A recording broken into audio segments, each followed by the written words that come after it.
เพิ่นบ่ได้ใส่ใบแป้นใช่เนาะลูกนี่เนาะเลยไม่อันนี้โดยใส่ไม่อันผากระจาดพี่น้องใส่ไม่อันนี้เป็นซับเอาทางบ่าวเรากันต่อใช้ลาดนอนใช่น่ะอยู่นี่เบิ่งของผู้สาวน้อยก่อนใช้ศาสตร์มอนมุ่งอยู่ใช่นี่น่ะก็นอนหมดอันนี้วะโอ้เจ้ากระดาบิดอยู่บ่เฮ้ยบิดบ่ดิบิดแข้งบิดขาอยู่บ่นอนไปทางไหนหันหน้าไปทางไหนดิมันเทือกาหันไปทางพูดบ่เลยหันหัวไปทางพูดบ่บางเทือกานอนแบบนั้นบางเทือกาแต่ตั้งแต่ชีวิตนอนละกานอนดีฮะนอนดีแล้วก็ขึ้นการบางเทือกาพูดไปพูดเลย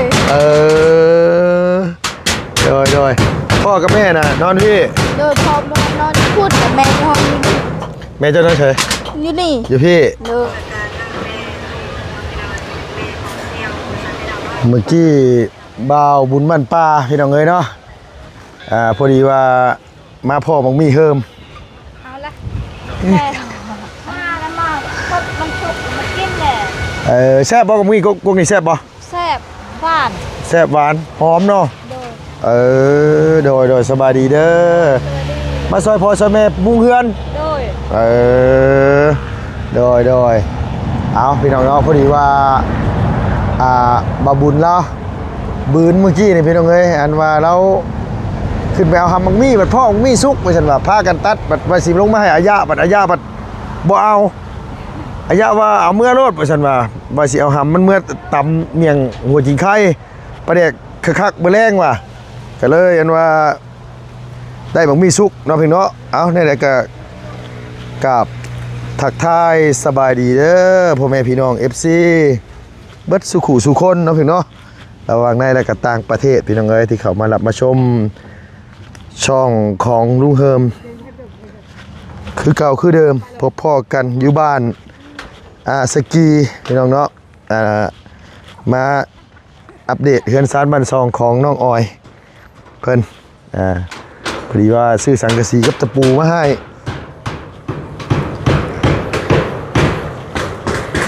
เฮ็ดยังเฮ้ยน่ะหัวจังไข่เอาหัวจังไข่สบายดีตัดเอาแบบนี้เลยโอ้โหจังไข่ธรรมชาติหอมขนาดเลยหอมเนาะออยเนาะเอาไปให้ระเบ้าบ่เอาอีกก็ได้เอาอีกนิดนึงอีกนิดนึงเอาพอแล้วล่ะหัวจังไข่พอแล้วสำนี้พอแล้วโอเคมันสิไปตำเซนคาอยู่แม่นแหละมันหลายโพดสำนั้นพอแล้วโดยพอไปเห็นว่ากินตำหำมักมี่พี่น้องเอ้ยโอ้แซ่บได้ตำหำมักมี่แต่คักได้สบายดีเด้อนางเด้อไปใส่ม้ามานี่ขุดยังโบงบ่ได้แซวเพิ่นบ่ว่าขุดยังโบงน่ะจ้างแน่กันกิโลละ1,000 2,000กับบ่จ้างได้บ่ขุดเอาไม้ซื้อบ่นางน่ะเมื่อยได้น้องอ้อยเนาะเพิ่นเมื่อยอยู่บนนั่นนั่งเล่นในซื้อบ่เมื่อยธรรมดาเนาะล่ะเนาะหลานนอนใช้ชั่วโมงนี่พุ่นมานอนในบ่อนี่นะนอนอยู่นี่แหละคืนนี้หนาวบ่เฮ้ยมื้อคืนนี่บ่แม่นบ่เฮ้ยอยู่ห้องคือหนาวแท้กันเขาใส่ผ้ากระจาดแล้วโอ้โดยใส่บ่งได้อันว่าอีหลานอนอยู่ไสพาลุงขึ้นเบิ่งไป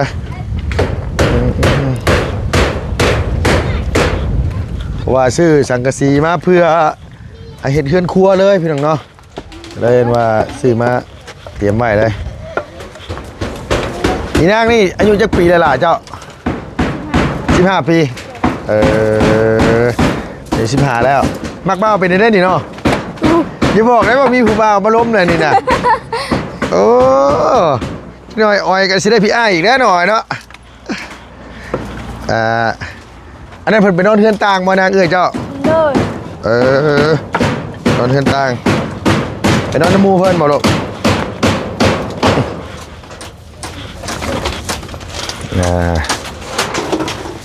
เพิ่นบ่ได้ใส่ใบแป้นใช่เนาะลูกนี่เนาะเลย ไม่อันนี้โดยใส่ไม้อันพากระจาดพี่น้องไว้ใส่ไม้อันนี้เป็นซับเอาทางบ่าวเรากันต่อใช้หลาดนอนใช่น่ะ อยู่นี่ เบิ่งของผู้สาวน้อยก่อนใช้ศาสตร์หมอนมุ่งอยู่ใช่นี่น่ะ แล้วก็นอนบนนี่ อันนี้วะโอ้เจ้ากระดาบิดอยู่บ่เฮ้ยบิดบ่ดิบิดแข้งบิดขาอยู่บ่นอนไปทางไหนหันหน้าไปทางไหนดิ บางเทื่อกา หันไปทางพูดบ่ เลย หันหัวไปทางพูดบ่ บางเทื่อกานอนแบบนั้นบางเทื่อกาแต่ตั้งแต่ชีวิตนอนละกานอนดี ฮะนอนลี่ แล้วกลางคืนกาบางเทื่อกาพุ่นผัวไปพุ่นเลย โดยพ่อกับแม่น่ะนอนพี่ โดยพอมานอนพุ่นกับแม่ในห้องอยู่นี่ แม่เจ้านอนเฉย อยู่นี่ อยู่พี่ เลย อ๋อพ่อก็นอนพุ่น เลย โ พ่อกับน้องชายแม่กับน้องสาว ดยโดยนี่แหละพี่น้องเอ้ยเนาะเพิ่นก็ย้ายจากหลังเก่ามาอยู่พี่มาอยู่ที่ของน้องเพิ่นเพราะว่างบประมาณอันเฮ็ดเฮือนเฮ็ดซ่านให้น้องบัดบ่มีเราก็เลยต้องย้ายมาคือเฮ็ดนี่แหละแล้วก็เลยได้เฮ็ดเองแล้วก็ทางทีมงานก็ซื้อสังกะสีซื้อผ้ากระจาดแหน่มาให้น้องเพิ่นนะพี่น้องก็ทั้งบ่บุญป้าเพิ่นมาเพิ่นสิซื้อข้าวซื้อน้ำมาให้ทั้งน้องน้ำแน่พอได้กิน โดย นั่นแหละนะ โดยมองง่ายๆก็คือชั่วโมงนี้นะไปปอกยางโบง โดยแล้วก็ไปรับจ้าง รับจ้างเฮ็ดหยังลูก บางเทื่อกาไปปลูกมันบางเทื่อกาไปก้นมัน อ๋อยามนี้เพิ่นปลูกมันแหละ โดย มื้อเท่าไหร่เพิ่นให้ กาเส้นหนึ่ง กดมันได้ค่ะ เส้นหนึ่งคือกัน ใส่นี่คือการ โดย อ๋อคันมีงานจ้างก็ไปเนาะโดยเพื่อนอ้อยนี่บ่ได้มีแบ่มีงัวมีหยังบ่ลูก บ่ แบ่บ่ได้เลี้ยงบ่ บ่แต่ตอนนั้นการเลี้ยงกับการเลี้ยงแบแบบว่าเลี้ยงแบนาซาว อ๋อเลี้ยงเอาลูกมันแล้วบัดนี้แหละเป็นได้คือบ่ได้เลี้ยงบัดนี้ กะบ่มีบนเลี้ยงมีแต่แบบว่ายันแบกินมันเขาเจ้า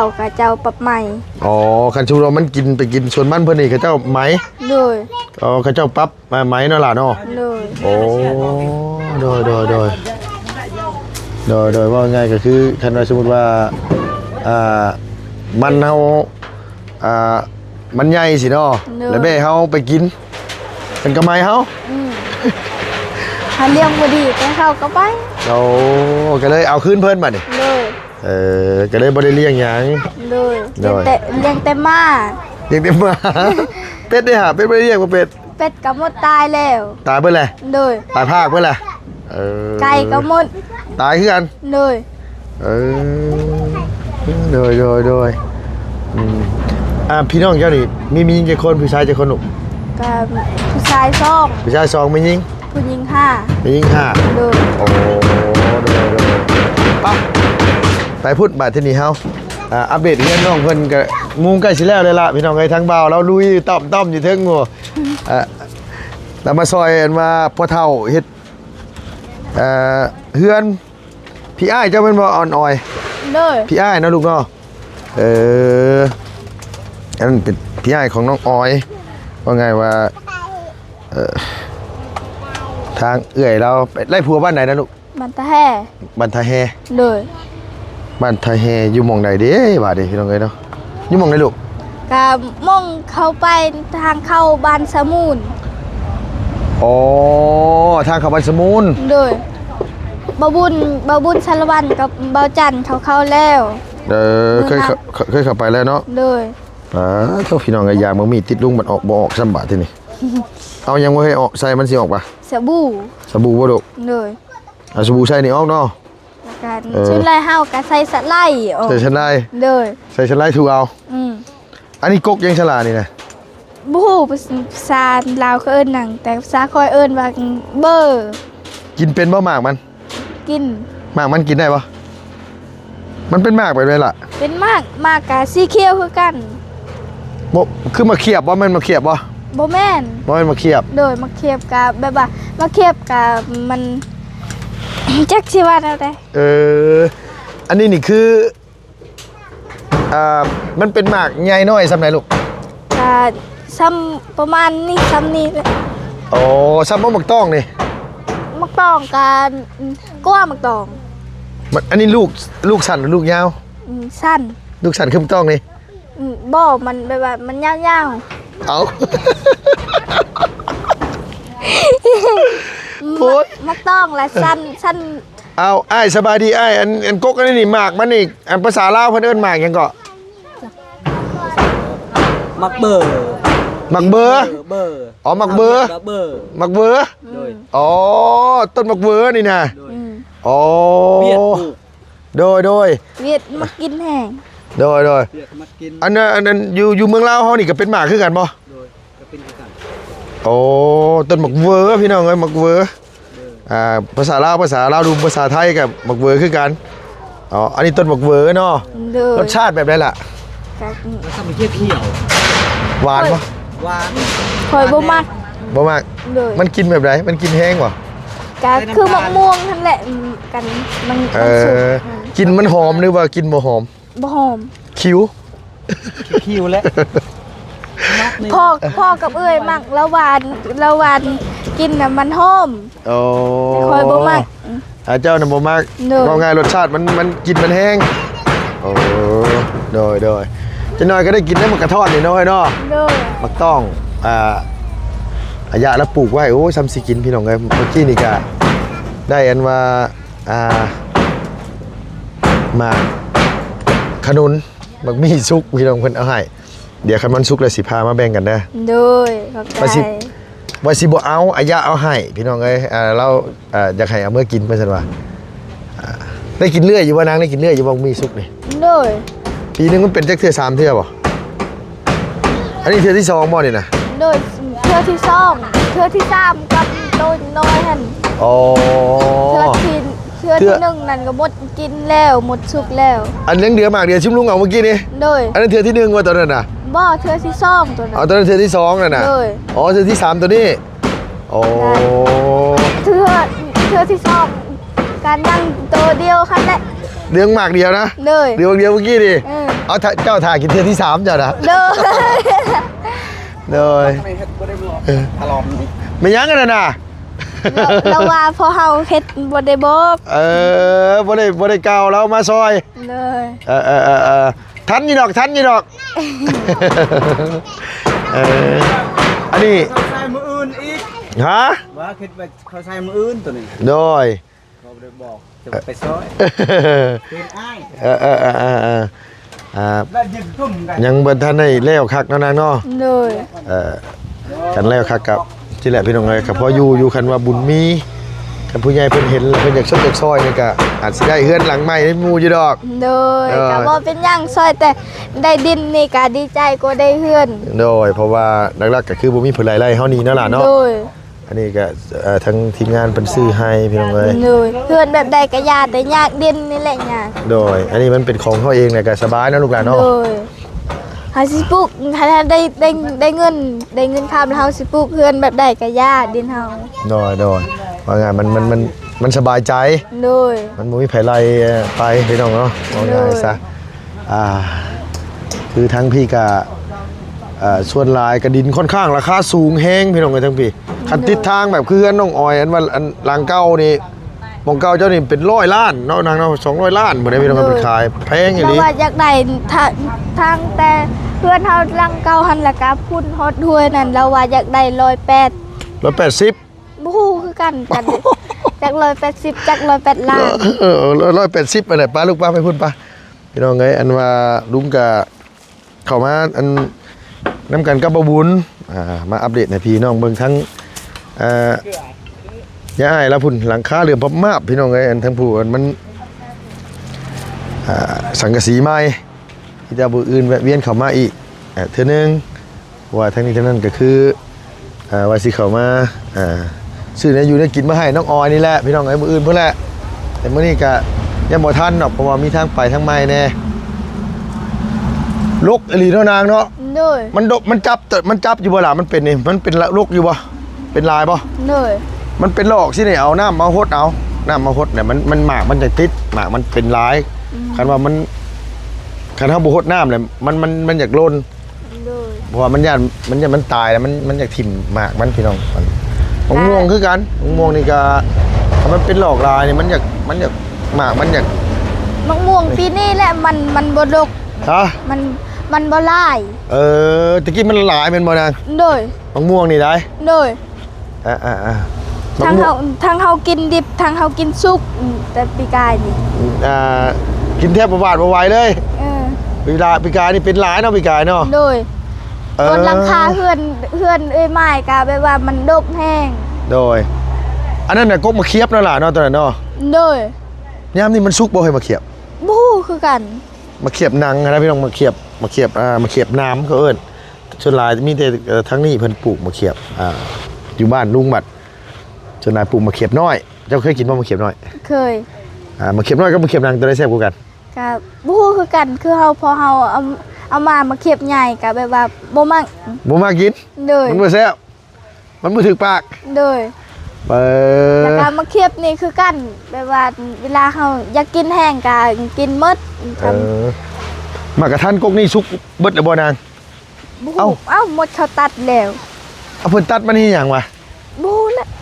หางไผอันนี้นะหางน้องไม้น้องท่าหรือของอายะ ของทางครอบครัวเราค่ะนี่ เอาครอบครัวของน้องไม้น้องท่าบ่ โดยแล้วก็เจ้าของดินทันตัด ลูกเจ้าของดิน อ๋ออันนี้ลูกเจ้าของดินเพิ่นตัด โดยเราบ่ให้ผู้ใดก็กินบ่ได้หมดแล้วว่ะก็ตัดทิ่ม เอ้าคือว่า กับพ่อตู่ว่าว่าแม่ตู่เมียพ่อตู่ว่าตัดเฮ็ดหยังก็ให้เจ้าก็กิน เราแบบนี้เราก็บ่พังเราก็มาตัด โดยมันเป็นหมากอะมันกินน้ำกันว่าไงคือกกหมากกระท่อนหมากต้องนี่เนาะล่ะเนาะ โดย มันเป็นเฮาก็บ่ได้ขี้ที่ไผอยากไผก็กินสินะพี่น้อง โดย ว่าง่ายก็ปลูกเพื่อลูกเพื่อหลานเฮาอยากเฮาก็มากินว่าง่ายซะมันบ่ได้เป็นว่าไผสิห้ามไผ เพราะว่ามันจะได้เฮาก็ปลูกไว้แหละมันใหญ่แหละมันสิกินหมากเป็นแล้วบัดตัดทิ่มมันก็บ่มีความหมายแล้วเฮ้ย โดย เนาะ ก็ ตัดอย่างก็ตัดเลยเนาะอย่ามาตัดต้นหมกมี่นี่เด้อเฮ้ย ตัดต้นหมกมี่นี่อายะให้เด้อต้นตัดต้นหมกมี่นี่ให้กับให้บ่ได้แล้วกันดินเขา บ่ให้บ่ได้แม่นว่าให้อายะสิได้อายะให้เด้อเฮ้ยเนาะหลายซะหมกมี่เนาะนางเนาะ โดย เวลามันสุกนี่สุกหลายบ่นะสุกหลายบ่ บางเทื่อกะมันใหญ่หมดเลยบางเทื่อกะ2-3มากมันเทื่อกะมันสุกพร้อมกันเลย สุกพร้อมกัน2-3หมากเลย โดยบางเทื่อกะเฮากินกับไปว่ากะเบื่อกินตลอด กินเรื่อยพร้อม โดย โอ้ แล้วก็บางเทื่อกะให้ทางนาบ่าวแน่ โดยพี่น้องเอ้ยเนาะเห็นว่าทางทีมงานก็เข้ามาเยี่ยมมายามน้องเพิ่นดีใจอยู่เบ่ทีมงานเข้ามา โดยดีใจ ก็คือว่าอะไรเนาะเพราะว่าน้องก็ได้แต่ดินพี่น้องเอ้ยได้แต่ดินก็พยายามทายน้องอยู่มองไงก็คือทีมงานก็อยากซอยอยู่แต่ว่าทางผู้ใหญ่เพิ่นก็อยู่ต่างประเทศมันก็วุ่นวายแน่ว่าไงซะอยู่ทางอเมริกาก็ช่วงนี้ก็ค่อนข้างสิ